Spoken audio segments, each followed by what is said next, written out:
Nagsagawa ng joint committee meeting ang Sangguniang Bayan ng Dumaran at Araceli upang pag-usapan at ayusin ang mga isyung kinakaharap sa transportasyon na nakaapekto sa mga biyahero at residente ng dalawang bayan. Sa ilalim ng Committee on Transportation ng dalawang LGU na pagkasunduan dito ang pagtanggal ng reservation o package system.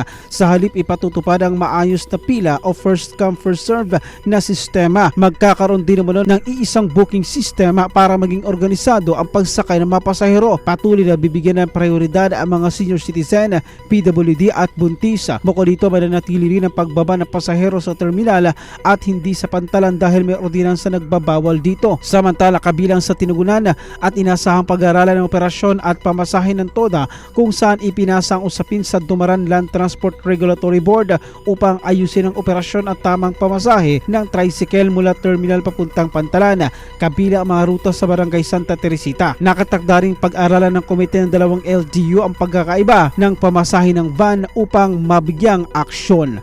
Ako si June Vicer Bantaculo ng GMA Super Radio Palawan, dapat totoo.